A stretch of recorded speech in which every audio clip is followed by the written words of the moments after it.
Welcome back, everyone, to another round of Planet Nomads. As you can see, I've got a bit more done with my power production area. It's a little bit more enclosed. Still tweaking some elements of the overall design, trying to smooth things out. But for the most part, it is done. And of course, we have all the new updates to my power control system for turning things on and off. But I have been thinking, and I've noticed something that is missing in this game that we have in certain other games. Yes, we have a limited amount of farming. We can produce certain materials, but there's two main materials we can't just really produce readily. One, of course, being biomass containers. You go and take down a tree, you're good. You get a lot of those. It's very easy to get, but you actually can get it from the potted plants. The one thing we really can't just produce is, of course, meat. And that's useful for the superfood, which gives you so much nutrition in this, and basically makes it where you never have to sleep, that with the electrolyte water. So we don't exactly have anything mechanics-wise to draw in animals. So what I want to do today is actually take the opportunity to build, instead, a sort of compound, an enclosure. Because as long as you leave the little nest, they respawn. So we do have a way of replenishing them. We just don't have a way to be like, hey, we're going to you know, trick you to come in here and we're going to use that as a way to harvest you, kind of thing. Instead, it's just, you know, let them sit here and respawn every now and then. So what I want to do is kind of build around the nest and force them to stay within a certain area, hopefully.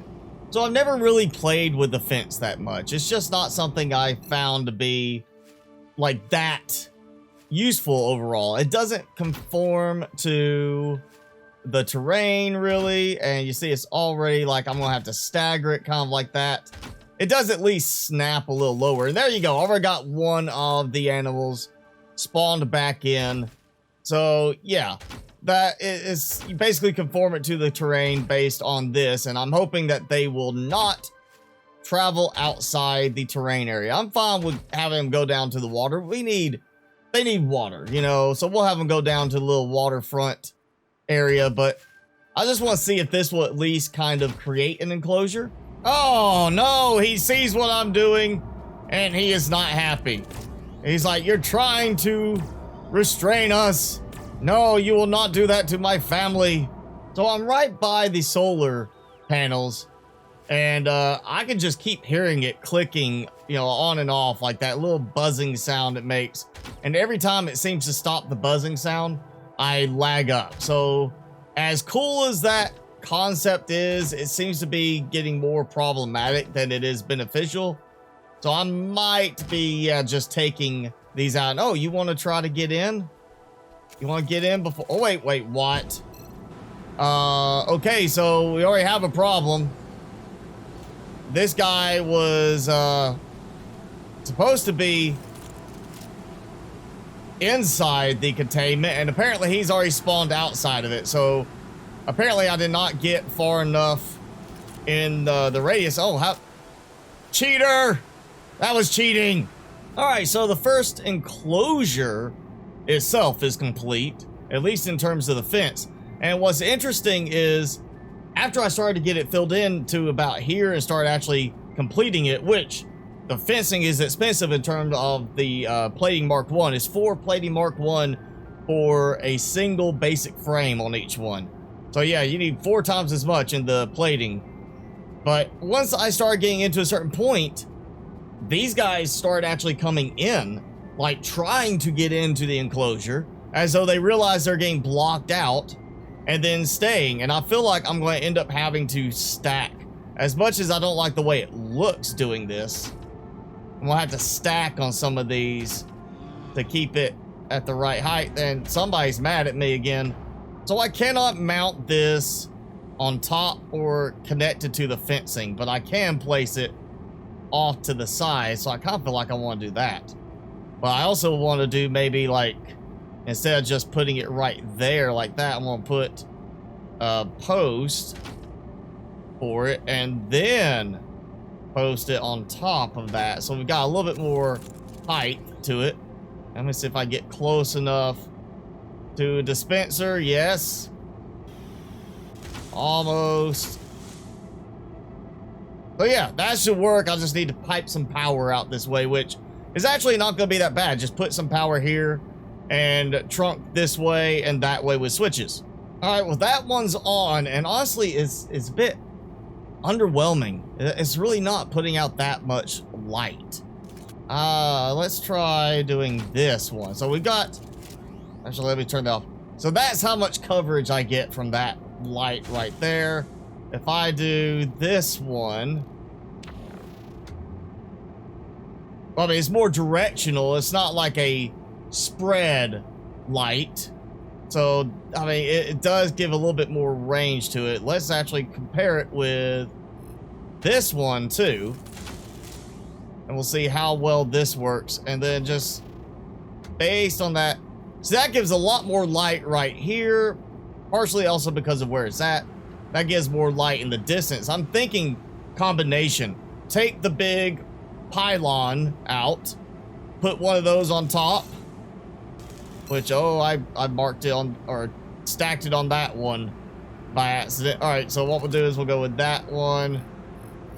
And I'm going to put it here. And since it's a little bit lower, that might help a bit in terms of covering the local area.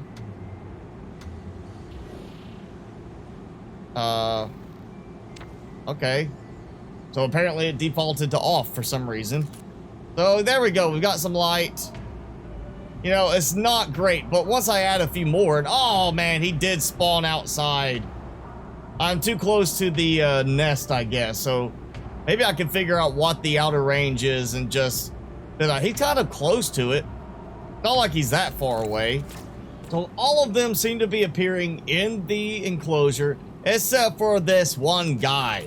He seems bent on spawning outside. So, you know, the big annoying bull has to spawn outside, mess everything up. And there we have it. The first pasture is done. I actually shortened that side of the wall, moved it in a bit because they weren't really traveling all the way over to where I built a little bit further out. So I shortened it in. And as a result, that's not exactly centered right now. This will probably be moved around if spawns continue to happen outside this range. He always seems to spawn right through here. So I feel like I just need to move this side out more and then make that kind of centralized. It'd be nice if I could figure out the exact range at which they spawn. But you can see they've got a full set in there. None of them have spawned outside the area. And I got a pretty decent amount of lighting in there. It's not amazing, but it is decent. You do have a good fair bit of coverage, you know, like you would in a real pasture in real life. So that's kind of what I was going for. Now I have a really bad storm coming in, which of course is adding its own bit of lag to the game. So I have one pasture, and I could go ahead and make another pasture over here and use this kind of as the experimental one, because it is a bit further away from the power options, and just kind of see when I kill them, how far out do they spawn? Like each time I see a new one spawn, mark the distance away until I find the furthest spot that they're spawning. And then I have the little centaurs over here. Those are XENOTAURS. These are like centaurs, something like that. They're over here. I don't think I'd even bother with them. And you can see they kind of actually spread out a little bit more around their nest. They're like way over here around the nest. So I don't think I even want to try doing an enclosure for them right now, because I'm sure I would place it like all the way out here and one of them would end up spawning over here just to mess with me. So they're all dead now. That means I'm just gonna sit here and wait for one to spawn in, and then I'm gonna mark where he spawns in, or she, you know, and just start kind of, you know, figuring out what distance it is away from there, the furthest out they spawn. And maybe I can figure out what kind of meter count we have for the spawning range, at least on the XENOTAURS. Also interesting to note that before I didn't have any of the bulls over here, and now I've killed them all and a bull spawned in. Like, you know, I'm gonna show up and show this guy that's killing our family what's up, you know. So I just noticed one body despawned, and it took about 5-6 seconds for the next one to spawn in right after that. So it's like one of the corpses disappeared, and then there you go, a few seconds, so about 5 or 6 seconds, and you have a new buddy to play with spawn in, and he's inside the range over there. There's another one. All right, so we're starting to see that they've got a pretty fair distance, but it's kind of like a set of outliers. Most of them are going to spawn fairly close by, but you are going to have those few that spawn a little bit further away. So what I'm seeing right now is, depending on lag, it probably is a little bit less than what it's showing, because I'm seeing it varying on certain aspects.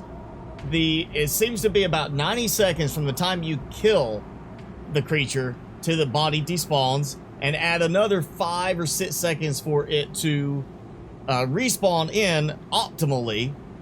But because of lag, I'm seeing 1 minute and 40 seconds for the despawn time, and then add as much as another 10 seconds on top of that for the respawn time. And we got some further out spots now. That one's way further out. Yeah. So we're starting to see how wide they will spawn away from there. And it's actually a pretty good coverage area. There's also a consistent number of them spawning in. You know, every time I'm killing them, I'm getting the same number that spawn in. See, he stopped right as he got to that point, like he hit a wall. So it may not just be spawning area, it may also be the area they are allowed to walk freely outside of the nest area without you making them mad and them chasing you further away. We know they'll chase a good distance away before they give up and return to the nest. Oh, you can see there's actually one that's spawned out into the water a little distance. Not very far. Still, you know, well above, you know, neck level, but it still did spawn a good distance out. And there we go, 6 more again. So, yeah, it really, you don't have to have an enclosure if you just want to farm them. You can do that this way, like I've been doing. And I've gotten a good amount. I mean, that's just from this trip over here to do testing on how far out they spawn. That's not, you know, sitting there just focusing on doing it for that. So it's pretty easy to get stuff from them, especially these that will not attack at such a great distance, not throw rocks at you like the Godillas. But, you know, if you want it for cosmetic purposes, you can try to figure out how far away they're spawning. You can see this one has only 4 spawning around it. Let's see, that's 5 eggs there is what it shows. Let's see if there's a correlation with the egg numbers. And no, there doesn't seem to be a correlation. It's like the same cosmetic look. You know, 2 empty ones, the rest are filled. This one's just got 6 spawns here. The other one has 4. So really, I should have just built over that one first. So yes, I have a nice, lovely little pasture, fairly well lit. Gives a nice little cosmetic look, at least to the area where they're not, it doesn't look like they're free to roam all over my base. Like, they can't just go wander over here and mess with anything. You know, maybe go in there and start running up against one of my switches and mess up my power for something. These, I'm gonna have to do some work with. And, you know, I'm gonna go ahead and say, if they're willing to walk out to a certain point, they are probably able to spawn at that point. So, excuse me, just gonna put that there. That way I have a little marker so I know that. I am going to continue playing with this, trying to figure out exactly what range I can function with on this. See if maybe I can find the outer limit for them and measure it. But we may also need to go do a hunting expedition again soon. And so one final note, looking here, you can see I have 99,469, and now it's not producing because it has run out of resources to make the next one. Then it gets enough for that. And basically, these, almost 100 ago, on the other ones, these stopped producing because the first 2 keep pulling the resources first and making more, and these are just further down the chain, are not even getting a chance to. So really, 3 probably would have been optimal to drag it out longer, but in the end, it would just take it a lot longer. But 2 refineries going non-stop would be enough to take care of that massive water production tower in terms of all the purified water is producing being turned into deuterium. So that's pretty crazy when you think about how much I'm producing, how quickly I was up to like 17,000 purified water, and how quickly in the end this has actually drained it back down to the point where that is going so fast these can't keep up. Well, that's going to be it for this episode of Planet Nomads. Of course, if you enjoyed it, hit the like button. Leave me a comment below. Let me know what you think of the pasture and the cattle farming type aspect, and if you have any suggestions for it, of course. And as always, hit subscribe if you haven't done so already. Of course, I'm your host, Mr. Spicy. Thanks so much for watching. Be sure to keep it spicy this week, and I'll see you in the next video.